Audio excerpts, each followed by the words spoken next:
अस्सलाम वालेकुम नाजरीन, मैं हूं मोहम्मद मुजम्मिल। आप देख रहे हैं दी नेशन बॉय। नाजरीन, झंडा लगाने पे लड़ाइयाँ छिड़ पड़ी कराची में।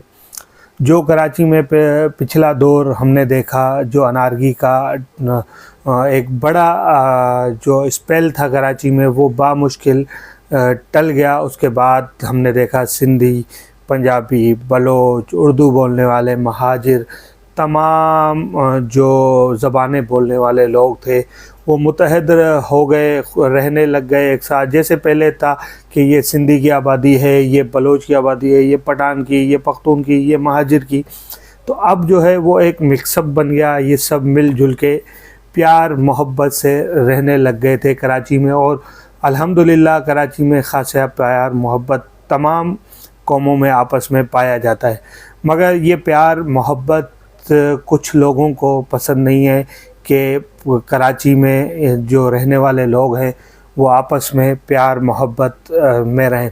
अगर ये प्यार मोहब्बत में रहेंगे तो इनकी दुकानें कैसे चलेंगी, इनकी सियासत कैसे चलेगी? क्योंकि इनकी सियासत तो चलती इस लिए है कि ये लोगों में अनारगी फैलाते हैं, लोगों में फ़िरकावारियत से लड़ाते हैं, लोगों को कौम परस्ती के नाम पे लड़ाते हैं, सिंधु देश के नारे लगवा के लड़ाते हैं, कभी कुछ और नारे लगवा के लड़ाते हैं। आज उनको जब कुछ ना मिला तो देखें, मैं एमक्यूएम पाकिस्तान का तर्जमान नहीं हूँ। हमेशा मैंने एमक्यूएम पाकिस्तान की मुखालफत में वीडियोस बनाई हैं या व्लॉग किए हैं। मुखालफत वो वाली मुखालफत नहीं कि मतलब मैं उनके नज़रिए से, जैसे कि उन्होंने अपने बानी पे केस किया, उस केस पे मैं मुखालफत करता हूँ। बहुत सी उनकी जो रिजीम चेंज का हिस्सा बनी है एमक्यूएम पाकिस्तान में, उसकी मुखालफत करता हूँ। उसके बाद बहुत सी चीज़ें और हैं, कामरान तसूरी के गवर्नरशिप की मुखालफत करता हूँ। हालांकि उन्होंने गवर्नर बनने के बाद बहुत अच्छे इनिशिएटिव लिए, बहुत अच्छे चीज़ें की हैं उन्होंने। बयान की हद तक तो हम अच्छा कह सकते हैं, मगर फिर भी मेरी उसकी गवर्नरशिप से मुखालफत है, क्योंकि बहुत सी वजूहत हैं। उस पर मैं डिटेल में बात करूँगा। जी नाज़रीन, एमक्यूएम का गढ़ मुक्का चौक, वहाँ आज भी एमक्यूएम का गढ़ है। आज भी अल्ताफ़ हुसैन के चाहने वाले वहाँ रहते हैं, बसते हैं। हालांकि एमक्यूएम पाकिस्तान और अल्ताफ़ हुसैन के बीच में काफ़ी दूरियां हैं। जो अल्ताफ़ हुसैन को लोग पसंद करते हैं या मोहब्बत करते हैं, जो कारकुनान, वो एमक्यूएम पाकिस्तान को अब उस निगाह से नहीं देखते। अच्छा, एमक्यूएम पाकिस्तान अपना सियासी इवेंट करने जा रही है, वर्कर कन्वेंशन करने जा रही है नश्तर पार्क में। अब उस जगह पे नश्तर पार्क में हो रहा है, तो अब मुख्तलिफ़ शहर में हमने झंडे, आज जब फील्ड में हम निकले, काफ़ी यूनिवर्सिटी रोड पे गया, सफूरा तक मैं गया, सफूरा से वापसी जौहर मोड़, इधर काफ़ी घूम घाम के हम आज आए हैं अपने काम के लिए। क्योंकि हमारा काम ही अक्सर हम रोडों पे इन पे मिलते हैं आप लोगों को, तो हमारा काम ही यही है। तो हम जब फील्ड में गए तो कोई सड़क कराची की मैंने नहीं देखी जहाँ एमक्यूएम का झंडा ना लहराया हो, एमक्यूएम का परचम ना लहरा। मुख्तलिफ जगहों पे बिलबोर्ड, परचम वगैरह लहराए गए और ये वर्कर कन्वेंशन की तैयारी गए। अच्छा, मुक्का चौक जो एमक्यूएम का गढ़ है, वहाँ जब झंडे लगाने की बारी आई तो वहाँ पे peoples party, Pakistan peoples party और एमक्यूएम पाकिस्तान के लोगों में झड़प हो गई एक झंडा लगाने के ऊपर। वहाँ से रिपोर्ट हमें एक सहाफ़ी हैं, बड़े सीनियर सहाफ़ी हैं, और उनसे मेरे कुछ ज़ाती कह लें या एक किसी केस पे कह लें कि मेरी उनसे तनाज़ात हैं उस केस की हद तक। मगर मैं उनको सहाफ़ी ना कहूँ कि वो सहाफ़ी नहीं है, नहीं, ऐसा नहीं है। अल्हम्दुलिल्लाह वो बड़े सहाफ़ी हैं। मगर उन्होंने वो अपने यूट्यूब चैनल पर अभी रिपोर्ट भी दी कि वहाँ इस वक्त अमन व अमान की सूरत हल कायम है। हाँ, हल्की सी कशीदगी हुई थी झंडा लगाने की कि एक ही पोल पे एमक्यूएम पाकिस्तान का झंडा और मुत्तहिदा कौमी मूवमेंट पाकिस्तान का झंडा, तो एमक्यूएम का झंडा और पाकिस्तान पीपल्स पार्टी का झंडा, तो वो दोनों लगा रहे थे। तो अब वहाँ बात आ जाती है कि मेरा झंडा नीचे क्यों, तुम्हारा झंडा ऊपर क्यों। तो उस पर इनके थोड़ी सी तलक कलामियाँ हुई।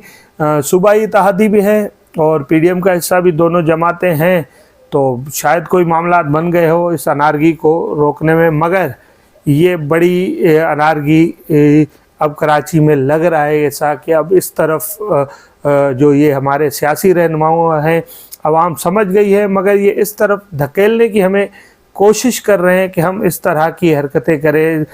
देखें सिंधी, बलोच, महाजिर, इन तमाम जो भी कराची में कौमें रहती हैं, इनको आपस में लड़ा दें, ख़ास तौर पे सिंधी और उर्दू बोलने वालों को। देखें सिंधी, बहुत से सिंधी बोलने वाले हैं जो एमक्यूएम का हिस्सा है। जहां सबसे बड़ा नाम मैं लूँ इस वक्त, जो अल्ताफ़ हुसैन के लिए अपनी जान निछावर करने के लिए भी तैयार है, निसार पंवर साहब। निसार पंवर साहब एमक्यूएम जो अल्ताफ़ हुसैन के स्पीचेस पे जो पाबंदी है, उनके लिए भी हाई कोर्ट तक दरवाज़ा खटखटा चुके हैं। और उसके बाद आपको पता है वो मिसिंग भी हो गए थे, फिर उसके बाद किसी तरह वो बाजियाब हो गए। बहरहाल ये चीज़ें हम आपको इसीलिए बता रहे हैं कि आप किसी ऐसे अनासर की बात को ना मानें कि जिससे आप आपस में आप कौमें लड़ें। तमाम कौमें कराची में भाईबंदी से रह सकती हैं। और रही बात सियासी की, आपकी मर्ज़ी है, आप एमक्यूएम पाकिस्तान को वोट दो, पीपल्स पार्टी को वोट दो, कोई इस तरह की कदगन नहीं है। सिंधी है तो इसको पीपल्स पार्टी को वोट देगा, उर्दू वाला बोलने वाला है तो वो सिर्फ एमक्यूएम को वोट देगा। बहुत से उर्दू बोलने वाले हैं जो एमक्यूएम पाकिस्तान पीपल्स पार्टी को सपोर्ट करते हैं, बहुत से उर्दू सिंधी हैं जो एमक्यूएम को सपोर्ट करते हैं।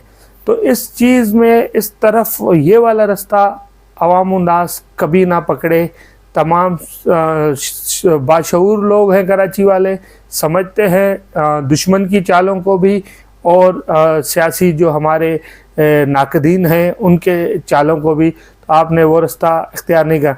रही बात एमक्यूएम पाकिस्तान की बात हो गई, और अब अल्ताफ़ हुसैन की बात करते हैं, क्योंकि हमारा व्लॉग अधूरा होता है अगर हम अल्ताफ़ हुसैन का जिक्र ना करें।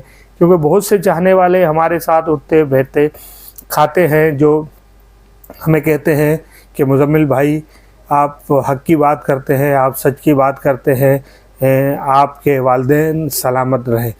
तो हमेशा कमेंट्स में भी ऐसी चीज़ें आती हैं, और उसके बाद जब लोग मिलते हैं भी कहते हैं तो अच्छा लगता है, क्योंकि हम बात करते हैं सिर्फ सच की। ना हम देखें, सीधी सी बात है, ना हम अल्ताफ़ हुसैन के वोटर हैं, ना कभी ज़िंदगी में मैंने कभी अल्ताफ़ हुसैन को वोट दिया है या एमक्यूएम को वोट दिया है।